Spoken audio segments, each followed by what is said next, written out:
a week belated. It's brought to you by American Labor, you know. Back in 1882, on September 5th in New York City, the Central Labor Union hosted the first working man's holiday celebration. 2 years later, Congress made it a legal holiday across the country. And this holiday celebrates the promise and power of American labor and honors labor's struggle to organize so that we can build a more humane America. Today, obviously, labor is not so honored. Labor bashing is all the rage.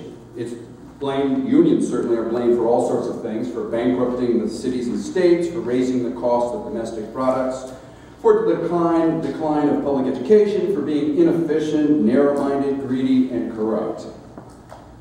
Now, I know unions are not perfect, and we all have diverse opinions here in the ethical society about it. I know that unions need to be continued to be asked to be transparent and democratic. But I think unions deserve respect. And I think unorganized workers trying to organize deserve respect.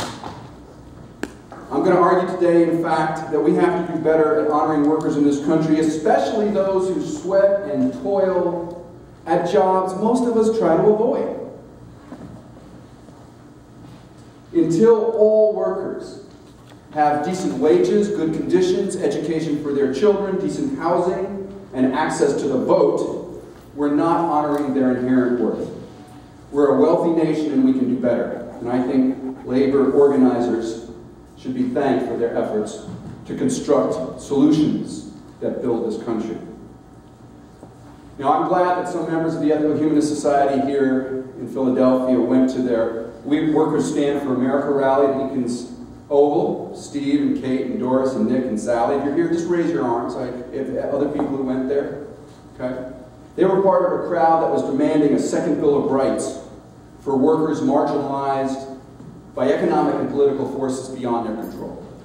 Now, throughout history, forces have pushed workers to the brink of violence and over the line. And I'm not advocating violent response to injustice.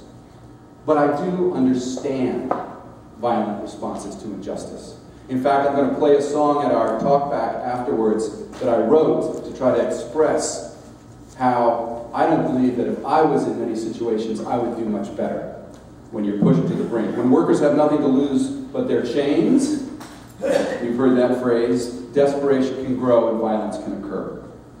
So I'm asking that all of us who are sheltered from the true hardships of life and privileged enough to live comfortably do more to understand and ease the hardships of others.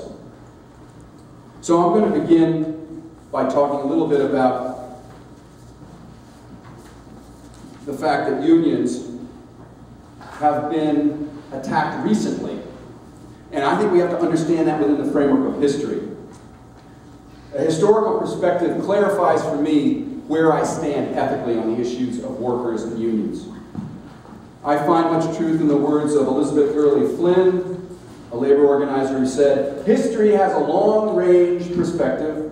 It ultimately passes judgment on tyrants and vindicates those who fought, suffered, were imprisoned, and died for human freedom against political oppression and economic slavery." And I think today's situation gets a little clearer when you understand history. During my quarter century of teaching history in high school, I loved telling this story of David versus Goliath, of the many who had little organizing to confront the few who had much. The photographs of Jacob Reed and Lewis Hines, the latter who taught at an ethical culture school in New York for years, brought this story to life. It's a story of frustration and violence and a search for constructive, peaceful solutions. And it's a story that involves ethical culturists. And it's a story that I think we have to continue to write. Now, I'm going to pick up this story. For those of you who don't like history, I apologize, but I think we have to know history better in America than we do. I'm going to pick up the history, however, to save you from a 2-hour talk at the end of the Civil War. After the Confederacy was crushed and federalized, centralized government turned its attention to boosting up industry. It gave grants and favors to oil, railroads, coal industries, and that swelled corporate power. And we had these new heroes in America, the captains of industry, Fisk, Morgan, Carnegie, Rockefeller. And those men built empires on the backs of the workers, on the sweat and blood and tears of millions of people who labored long hours for them to build this country. Now, the first major effort after the Civil War to organize came under the wonderful title of an organization striving to bring out the best of American values, and that is the Noble and Holy Order of, anybody know? Don't answer, Joe. Knights of Labor. The Knights of Labor. How many of you did hear that name before? That's amazing. It's an amazing piece of history. It was founded in 1869 by Terence Powderly, and it organized up to 700,000 workers at its peak. It welcomed skilled and unskilled workers from all backgrounds, and while rejecting radical socialism, it tried to help humanize a worker's life by creating better conditions and better hours and better wages. And it asked that we rethink capitalism. Rethink it to maybe consider things like worker ownership of business, like in the radical organizations of W.W. Norton or Publix grocery stores today, right? For many, including the founder of Ethical Culture, Felix Adler, the Knights heralded a new age of cooperation and dialogue within the working class and between worker and owner. Adler in the 1880s described the Knights of Labor kind of romantically. He said, "There has arisen of late in this country an organization among laborers whose aim it is to discourage strikes and to encourage arbitration and to weave a common bond of unity between skilled and unskilled labor. And the essence of the noble knighthood consists in devotion of the strong to the weak." What a concept. Unfortunately, the country wasn't ready for this noble order or any radical reformulation of capitalism at this time. Instead, capitalism wrapped itself even tighter around the ideology of survival of the fittest. Social Darwinism, which is a distorted version of Darwin's theory of evolution, justified brutal worker repression. Corporations and the press embraced unfettered competition regardless of human costs. And conservatives' courts defended private property and sanctioned armies of strikebreakers hired out by the Pinkerton Agency and others. And unions found themselves literally outgunned. And things got worse when several years of economic depression and railroad overexpansion occurred. Over a fourth of all railroad industries began to collapse in the 1880s and 90s. 18,000 businesses went bankrupt. Unemployment reached 14%, and a lot of wages were cut in half. The Baltimore and Ohio railroad workers protested this by closing down the plant, walking off, and that started the Great Railroad Strike of 1877. Soon workers in Cumberland, Maryland, walked off the strike, and the Governor Carroll there called out the National Guard. But citizens attacked the National Guard as they moved from the towards the Camden station to enforce a lockdown of the strike. Panic ensued. The 6th Regiment fired into a crowd. 10 were killed, 25 were wounded. Violence spread to Pittsburgh. Pennsylvania Railroad Chief Thomas Alexander Scott suggested that the workers get fed, quote, a rifle diet for a few days and see how they like that kind of bread. Militiamen bayoneted and shot rock-throwing strikers, killing 20 and wounding 29. Strikers burned down 39 buildings, almost 100 locomotives, and 1,200 railroad cars. Much of central city Philadelphia was burnt to the ground. In Reading, the state militia shot 16 people. Demonstrations paralyzed Chicago. Terminals were shut down throughout Illinois. The Chicago Times headline read, "Terror reigns, the streets of Chicago given over to howling mobs of thieves and cutthroats." After weeks of violence, President Hayes sent in the federal troops and the strike ended, but sporadic violence continued. In 1886, at the Haymarket Square labor rally in Chicago, a bomb was thrown and a policeman was killed, and the police fired into the crowd. Public opinion sided on the side of the authorities, and 4 labor organizers were hanged. Polarization increased.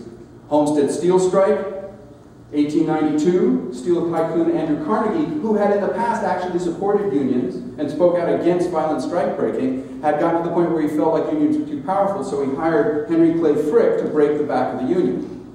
And Frick was worthless. He hired out people to close. He locked out the mill, locked the workers out, surrounded it with barbed wire, set up sniper towers and spotlights. He had a flotilla of Pinkertons ready to go when the laborers floated their boat full of strikers down the Monongahela River and surrounded the plant to keep strikebreakers out. A battle ensued. It went on for about a day. The Pinkertons were outnumbered, and they surrendered under a white flag and were jailed, mocked, and abused by the strikers. Finally, the strikebreakers were released, and the Pennsylvania governor sent in 5,000 soldiers to seize the plant, end the strike, and declare martial law. The courts and the public, who were terrified about this rising violence, dismissed worker demands. That union declined from 24,000 in 1891 to 10,000 in 1894, in 2 years, over half their membership. By 1909, they were down to 6,000 members. The railway unions suffered similar catastrophes. In 1894, Eugene Debs called a strike against the Pullman Palace Car Company.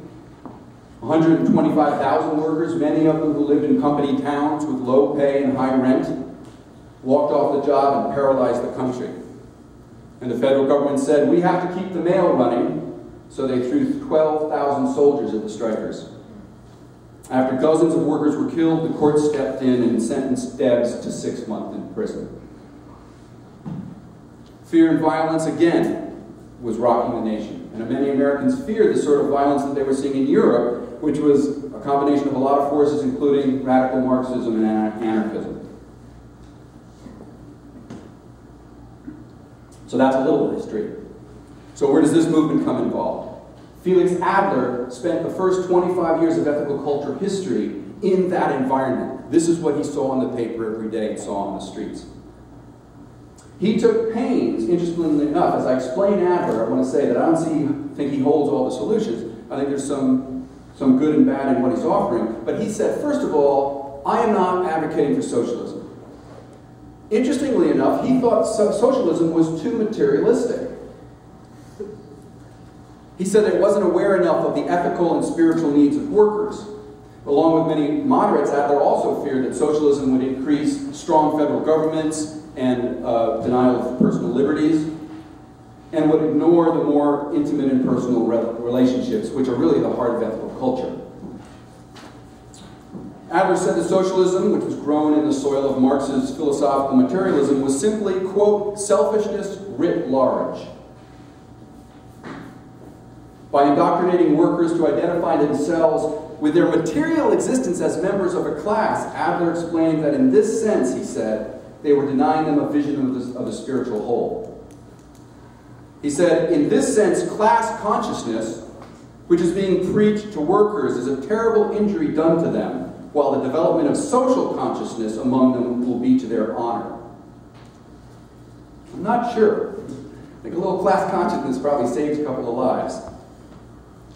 But in an 1895 talk, Adler explained partially that he knew we needed something other than the status quo social Darwinism that was tearing up workers and killing people. He said, the peace of American society is menaced, but there is but one way of destroying the germs of violence that pervade the air. It is by draining the marsh of suffering and wrong in which these germs are bred. He continues, there is but one effectual way of combating socialism and other theories of the same kind, and that is to go forward manfully and bravely on the path of sound and, in the best sense, conservative social reform. Now, when he uses the term conservative social reform, it's pretty radical for the time.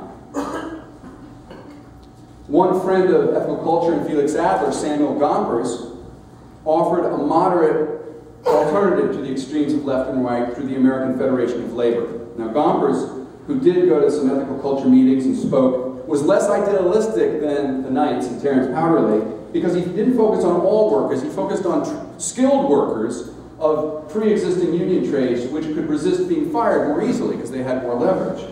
And Gompers kept his demands more simple. Better wages, less hours, better conditions. He said it was trade unionism pure and simple, and he worked within the capitalist system. Howard Freese, who's Adler's best biographer, said, Gompers' approach was to guide union leadership away from political attack on the existing social and economic order to bargaining with employers on what are essentially business terms. And so while Adler preferred that to socialism or to social Darwinism, he even said trade unionism was too materialistic. It was too focused on a few more dollars at the week's end. So what should be the aims of organizing labor from Adler's perspective? To appreciate that, I want to explain something he said was the difference between worth and value. Now he said the value of any person is of something that's determined from the outside. It's what somebody is willing to pay them for their services. So the value of a plumber is determined by the marketplace by what people are willing to pay them. But Adler said the worth of the person is not determined by anything outside who they are. It is a part of them. It's inherent to their very nature. Nobody gives it to them. They have it themselves. And he said that capitalism treats people only by their value, by the market forces. So it's no wonder that the values of ethical culture and capitalism often clash, because we believe in the worth of every person, which is unique, individual, and can never be determined by the marketplace. So there are many workers, I think, that accept the value paradigm. They sort of see their own self-worth by how much they make, right? Let's compare salaries. That's very much part of the American culture. Labor says often to management, how much are you willing to pay me for my work and services? How much are you willing to pay me for me not to disrupt your business with a strike and lose you money? Well, Adler feared that that sort of approach didn't honor the worth of all people because it played into the value paradigm. And he said instead it wasn't something about worth and dignity, it was about this tenuous balance of power that he feared would break into violence. And he saw it break into violence for 25 years. He also said that the reason why this system came about was that we have a superficial political democracy. And that, I think, is at the heart of where Adler's thinking is different. For Adler, unions were never a permanent solution. He answered his own rhetorical question, shall the unions be recognized? With the following answer. He says, I regard the whole situation as temporary and transitional.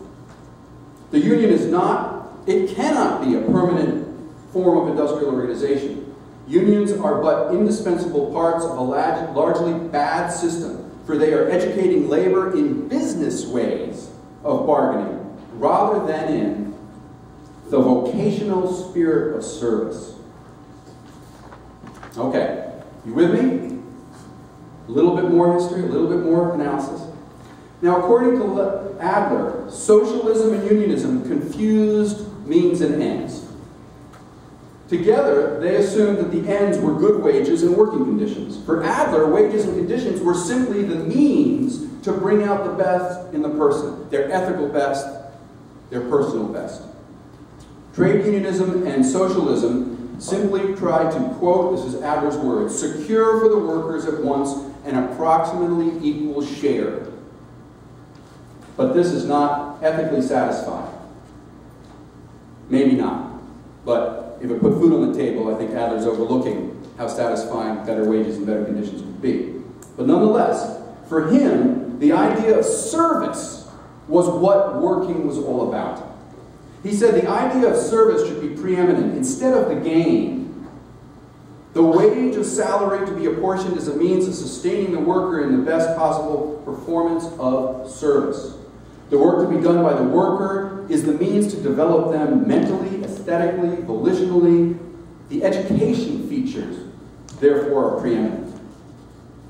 That's one reason why Adler created what was called the Working Men's School in New York. It's now the Ethical Culture School. It was his hope that that would provide broad education for all classes to come together in a single view of a vision of society as a cooperative society. Now, this springs from ethical culture's optimism about human nature and Adler's belief that people could go through transformation. Adler believed that all people should see their work, whether they're lawyers or clerks or factory workers, as a call to service. And that's at the heart of vocationalism. It's how I saw my teaching career. It's how I see my career as an ethical culture leader. It's a new paradigm that Adler wrote, quote, every profession, business, manufacturing, farming, every calling is a specific kind of social service. He wrote a talk in 1901 called The Highest Hope of Humanity. And he called on workers to lead a vocational revolution. He said, their true mission is to be the pioneers of a social order of a loftier type of morality than the world has yet known. He put a heavy burden on workers. He said, the workers can rise only, quote, on the condition that they raise us all with them, that they lift us up where we are most needful and most blessed for us to be exalted, namely in our moral part. So he's calling on workers to uplift all of society ethically. And this reflected his humanist religious conviction. He said salvation is to be found in doing the work of the world. Now, it's easy to criticize Adler for his asking too much of laborers. From his position of upper-class comfort, his criticism of worker demands for better wages and conditions seems superficial, shallow, and unrealistic. His call for labor to lead us from superficial democracy to a new paradigm of ethical worker involvement, that's a heavy burden. But it's not a bad vision. One historian said that Adler did not believe in the glorification of the workers, but in their transformation. Now, Adler wanted to help workers go from wage slaves to engaged leaders of a social revolution, not relying on an ideological elite like 20th century Marxism, but by relying on a radical commitment by everybody to democracy and political and economic engagement. Empowering the workers is his goal. In 1894, he suggested that owners, quote, share governing responsibilities and profits with their workers. Very radical for the time. And that unions should aim to become employers themselves and achieve group ownership and organization of industries and public service. He urged vocational groups to understand the industrial system as a whole and take part in broad economic decision-making. When occupations become vocations, he said, when occupations become vocations, and everybody can participate in broad economic decision-making, the worker will own a voice in the legislation of the industry, in the framing of policy of industry, in the election of chiefs, and in this way the development of the will be attained. He said, the will of the worker at present fettered will be liberated by the opportunity given to it to become enlightened and effectual. He tried to do it specifically in the New York City garment trade. This was an area where for decades men, women, and children were enslaved in dirty sweatshops and loud, dangerous factories. In 1909, the International Ladies Garment Union led a grassroots strike, and it was one of the most successful strikes in the garment trade. The employer, the Rosen brothers, had used violent strike-breaking tactics on women, and that got them very bad press. So labor won that victory. The next year, 75,000 cloak makers, mainly men, walked off their jobs because they were buoyed by success. And it was a more union-orchestrated strike. And in response, the manufacturers created what was called a Cloak, Suit, and Skirt Protective Association. And here's where ethical culture comes in. Ethical culturists entered on both sides of this conflict. Max Meyer was hired as a secretary for the manufacturers. Julius Henry Cohen was their legal advisor. The union hired Henry Moskowitz. The retailer, Filene, right? A. Lincoln Filene, he recruited Louis Brandeis, soon to be on the Supreme Court, to chair an arbitration committee. And Brandeis's brother-in-law served on the committee, Felix Adler. So you've got Adler, Meyer, Cohen, Moskowitz, all ethical culturists, playing a particular role in writing up what was called the Protocol of Peace. It was a new vision to labor relations. They used this protocol to talk about the fate of 50,000 workers. Respect, dialogue, and the spirit of vocationalism was at the center of this Protocol of Peace. Samuel Gompers, the labor leader, was so excited about this protocol, he said, quote, the garment workers' strike would be settled speedily. This is more than a strike, it's an industrial revolution. There was optimism growing at the time, partially due to the cost and tragedy.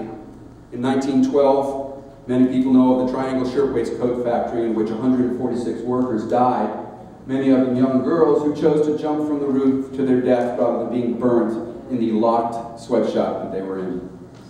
The government stepped in, regulation, legislation, inspections began. In Lowell, Massachusetts, a textile mill strike ended well with a cap on mandatory week worker hours, 54 hours. That was the cap. Elizabeth Gurley Flynn said, imagine what they were before. In the midst of this, ethical culturists and progressives tried to struggle to get the protocol to be the way business was done. But unfortunately, decades of distrust on both sides undermined the process. In 1915, when another major strike was threatened, New York Mayor Mitchell asked Adler to head what was called a Council of Conciliation. Adler was praised for his leadership, but one historian said he was caught in what was, quote, the Wild West before a gunfight, both shooters ready for the draw. In 1916, 60,000 cloak makers walked out on strike. 14 weeks devastated the industry. The owners were furious. The press was getting angrier. An agreement was hammered out, but it left the power in the hands of the owners. It remained in the value paradigm. It was a balance of power. Real worker empowerment was not going to happen, especially on the eve of World War I.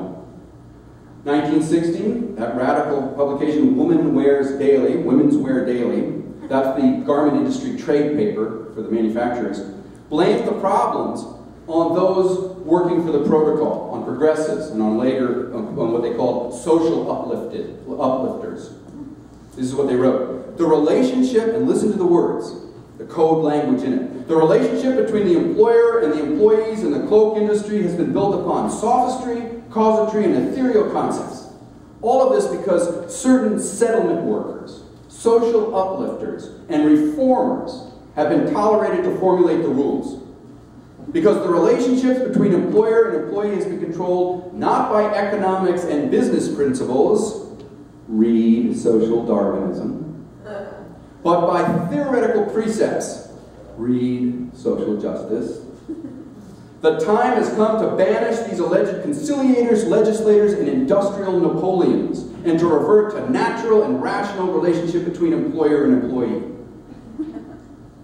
So what's this natural and rational relationship between employee and employee? Well, one, it was preferred by a growing middle class that had their share of the booty. This natural and rational relationship they embraced once again was survival of the fittest. Social Darwinism, laissez-faire capitalism. So emerging in the 1920s after the war, the idealism that was behind the protocol, the ideas that workers would actually be treated as if they had the same integrity and dignity as everybody and be involved in economic decision-making, had evaporated. So the protocol fell short. But many historians say that in fact the protocol was a blueprint for the New Deal.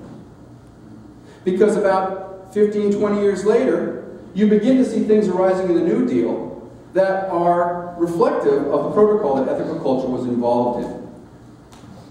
The protocol was called by one historian a pre-New Deal labor reform experiment, and that the garment industry was a laboratory for industrial democracy during the progressive era.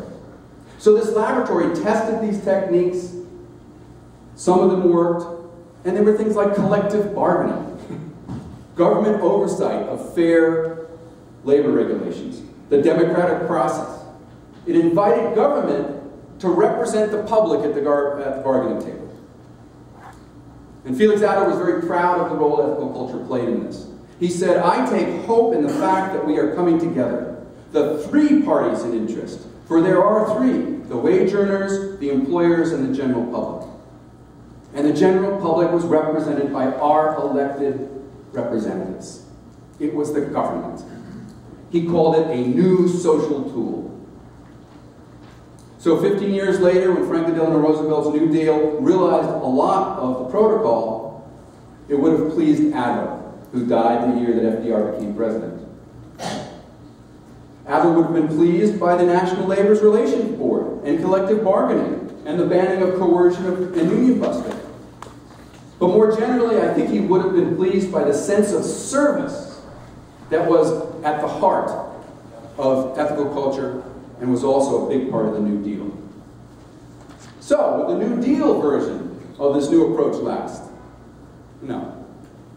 It wouldn't last because after the war production sagged and workers and soldiers came back from the war, laborers tried to reassert their ability to control their lives, and more strikes occurred. But thanks to the Red Scare, there was a huge backlash against labor, and the government stopped protecting labor rights and began slashing them. The 1947 Taft-Hartley Act, I'm afraid to say, did the most damage. It outlawed wildcat strikes, secondary boycotts, mass picketing, closed shops, union donations to federal election campaigns. It eased the owner's ability to get court injunctions to break strikes. And in the next decade, membership in the largest labor union in the United States, the Congress of Industrial Organizations, fell by 25%. From 1960 to 2000, the percentage of U.S. workers and laborers dropped from 30% to 13%. Over the past 30 years, attacks on unions have only accelerated. Remember President Reagan's attack of the air traffic controllers?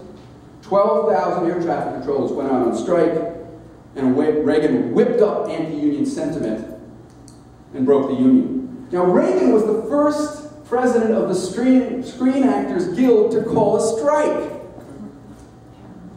And he was busy praising Lech Walesa's labor organizing in Poland. But in America, labor couldn't have a voice, not in Reagan's era.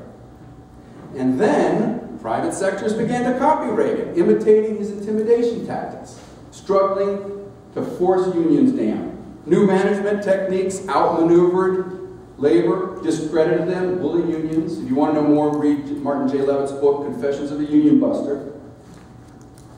It's no surprise then that recently Governor Scott Walker invoked Reagan as his hero in his effort to change history by attacking Wisconsin's public sector workers. He cast collective bargaining as some sort of labor trick to steal from taxpayers. He's become a Chamber of Commerce hero because the private sector says, green light to union busting. In Wisconsin, he proudly and ironically declared it is open for business. I try as I can to avoid simplistic polemic thinking. I don't think any group in history has a monopoly on knowledge or virtue, whether it's left or right, worker or owner. And I admit that labor organizing has been at times scarred by corruption and abuse, just as there has been abuse on Wall Street. But I ask you, who has benefited more from corruption and abuse? Who's gotten away with more profound abuse? I don't see a lot of people responsible for the Wall Street collapse of 2008 facing justice. Eugene Debs spent months in jail. And who has done the most for American workers, for the American public, for all of us? I'm going to pull out another radical, no great friend of unions, John F. Kennedy. But even he said, our labor unions are not narrow, self-seeking groups. They have raised wages, shortened hours, provided supplemental benefits. Through collective bargaining and grievance procedures, they have brought justice and democracy to the shop floor. To conclude, I'm going to recall the words of Scopes trial lawyer Clarence Darrow. In 1909, on the eve of the protocol experiment, he said this: with all their faults, trade unions have done more for humanity than any other organization of men that ever existed. They have done more for decency, for honesty, for education, for the betterment of the race, for the development of the character in man, than any other association of men. I celebrate labor's struggle to achieve dignity. I want a second Bill of Rights for workers.